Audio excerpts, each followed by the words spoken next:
I want to talk a little bit about public relations. Right here on the all-knowing free encyclopedia, Wikipedia, they say it's the practice of deliberately managing the release and spread of information between an individual or an organization and the public in order to affect public perception. Okay, so they use their tactics and buzzwords and descriptions to manipulate the mind of the viewer. Typically, there'd be somebody behind this, such as an employee of the corporation or company that is releasing the public relations campaign. It could be a team. Well, I mean, it says here jobs central to public relations include account coordinator, account executive, account supervisor, and media relations manager. I've never worked on one of these teams, but I mean, Wikipedia said it, so it must be good to go, right? Down here, they explain some of the tactics. The professionals present the face of an organization or individual, usually to articulate its objectives and official views on issues of relevance, primarily to the media. So as you can see, there are different tactics that they use, and I mean, it's interesting that some of them, I guess, don't have hot links to show examples or explain what they are. You know, black hat PR, we see that a lot during election years or during campaigns. I mean, other than that, it's a fairly extensive write-up that they've got here. They explain how they use messaging, the process of creating a consistent story around a product, person, company, or service. Messaging aims to avoid having readers receive contradictory or confusing information that will instill doubt on their purchasing choices or other decisions that affect the company. We'll use the word the company for now. Brands aim to have the same problem statement, industry viewpoint, or brand perception shared across sources and media. So what they're saying basically is that when they advertise for this, let's say, company, the information being put out for the viewer to receive is always the same. It's always going to be consistent with the last one, whether it's on the television or a YouTube ad or an AdSense Google ad somewhere on the internet. It's all going to be consistent with each other. So that takes us to spin. It's been interpreted historically to mean overt deceit that is meant to manipulate the public, but since the 90s has shifted to describing a polishing of the truth. Today, spin refers to providing certain interpretation of information meant to sway public opinion. They're crafting hive mind mentalities through spin or a polishing of the truth, just to clarify. So I want to look at a little PR campaign that I came across recently. It's called covidloves.ca.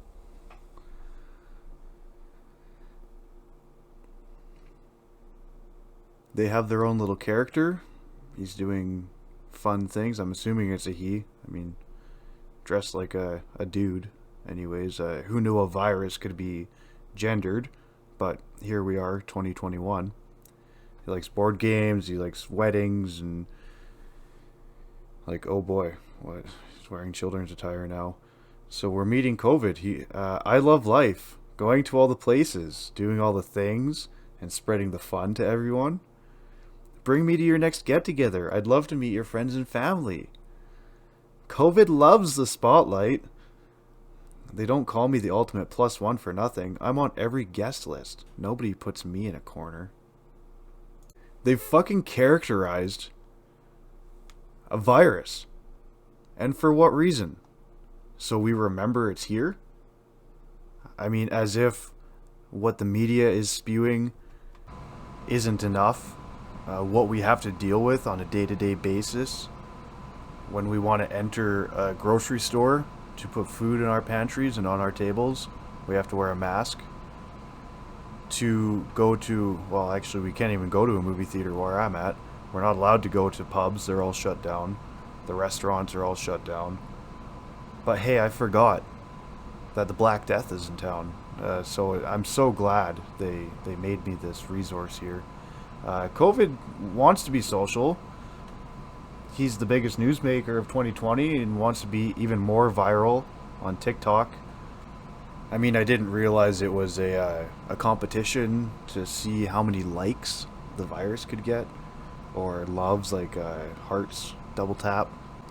COVID hates masks, hates the smell of sanitizer. I actually had a hand sanitizer that smelled like literal pig shit the other day. You know, I'm not trying to bathe myself in the shit. I'm not trying to use it every chance I get. But, you know, I work in a dirty environment. I guess it's a good practice to sort of, you know, wash my hands before I go to eat my apple at lunchtime.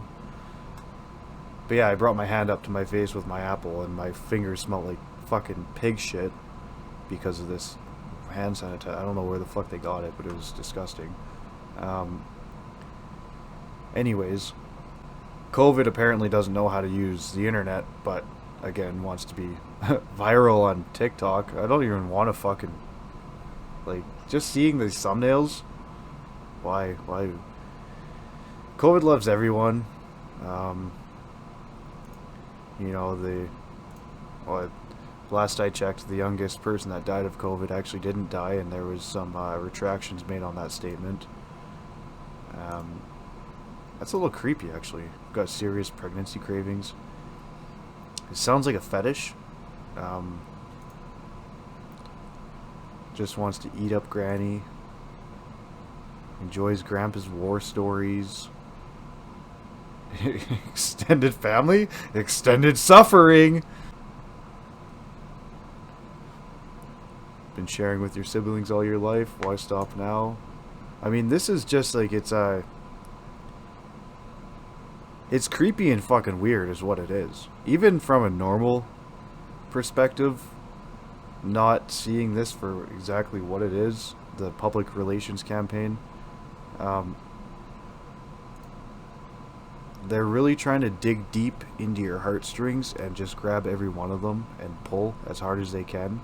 Just to remind you that COVID loves you. COVID loves curves. Okay. And COVID loves the misinformation. So it seems like this is a little bit of a game here. I just realized the little fake viruses are moving around on the screen there. It's kind of cute. So when your dog licks your face, it could be giving you COVID-19 and pink eye. I have heard of animals transmitting pink eye like through their buttholes, not so much their tongues. And that was actually pretty prominent in China. People were actually killing off their pets, throwing them out of the apartment windows and leaving them in the streets because they thought that they were carriers. Just for the fun of it, I'm going to say fact. Oh, I don't choose. I go next to see what it is. So there's no evidence. So all those Chinese people that offed their pets, sorry about your bad luck. Watch where your mail comes from. It could be a special delivery of COVID-19. This is a direct advertisement for Amazon, in my eyes. Who got richer through 2020? Just, yeah. I mean, it's okay to open up that brown cardboard box that shows up at your door within 2 to 4 days of when you tapped your thumbs on your cell phone, but it's not okay to, you know, go have a beer or eat a burger. So it's actually a myth that you can still shop online, okay, and local whenever you can, as long as you're abiding by all of their other rules, that is. Oregano oil, apple cider vinegar, and crystals ward off COVID-19. I haven't heard this one. Apple cider vinegar is good for your gut. I don't know about oregano oil. I've never actually known about that. And crystals is for your aura, I believe. And they're used like for intention ritual and stuff like that. So I guess, yeah, there would be some people that would believe that. And I'm not writing it off. If that's your thing, then more power to you. So it's actually a myth that COVID-19's laughs at these. Travel abroad is bad. Travel throughout Canada is good. That's a myth. You can't travel anywhere. Plan a summer vacay. This will all blow over by then. Okay. We're on January 7th right now. They're talking about the summer. Myth or fact? It's a myth. No, who knows? Who knows when it's going to end? I think they know. And they know that it's going to be going on until summer. That looks like it. Okay. A fun little game. I'm so glad that we went through that and got all the facts straight. Just, I don't know. Some of them were a little bit bizarre. But you can really see the messaging that we looked at on that Wikipedia page. You can see that being used here. And I mean, you just have to just stare at the pixels on your screen just a little bit and just let it compute. Just a little bit. COVID loves to evolve. And so do the guidelines and information around the safety. So, again, messaging. They're telling you COVID-21 is coming. They don't have to say it outright. I mean, they know what's going on. They know what's going to happen. They tried it a little bit. I think maybe they felt it was a little too soon. I'm not sure what went on with that. They said it was in Canada. It's in the UK. The UK is on like whatever tier 4, tier 5. I'm not sure what it is. Basically, they're being told they can't live because COVID loves to evolve. Oh, and the kicker of it all. This site is brought to you by the government of Alberta and COVID-19. Scary bitch. So basically what we're looking at here is it's the public relations campaign for the virus that, you know, just in case you forgot it existed. I mean, yeah, that was targeted audiences. We saw the messaging here, more messaging, and just overall they're pulling and prying and manipulating you, making sure you remember this little character of the virus that hasn't even been isolated yet. Find me the link. I'll eat my words. Oh fuck, I almost ended it there. Do the thing they say to do. You know what it is. Catch you in the next one.